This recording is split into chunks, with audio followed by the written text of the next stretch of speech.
Hello guys, দেখতেই পাচ্ছ দাদা এখন গাড়ি বের করছে। তো আজ আমরা মুভি দেখতে যাব। মা দাদা মিলে প্ল্যান করে রেখেছিল যে আমাকে মুভি দেখাতে নিয়ে যাবে।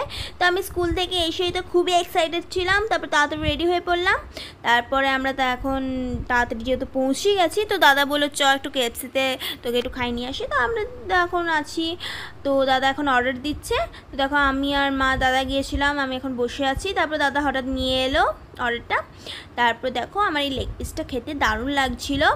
আর এই যে পাশে যে ক্রিস্পি টাইপের একটা জিনিস, ক্রিস্পি টাইপের যে চিকেনের আছে, সেই আইটেমটা আমার দারুণ লেগেছিলো। আমার সব কিছু ভালো লেগেছিলো। তারপর দেখো আমি একটু সেলফি তুললাম।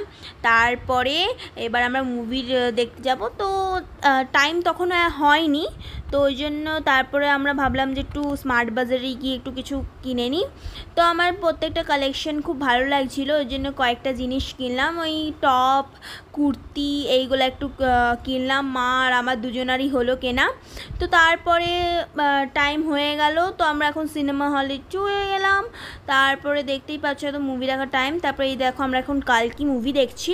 তো দেখার পর রাত 11টার সময় শেষ হয়েছে। আর দেখো কেমন অন্ধকার, কেউ নেই, একটা গাড়িও নেই, শুধু আমাদের গাড়িটা এখানে পড়ে আছে। দেখো আমি কেমন ছুটে ছুটে যাচ্ছি। আর এখন আমার খুব মজা লাগছিলো। তো আজকের মতন এইটুকুই, বাই বাই।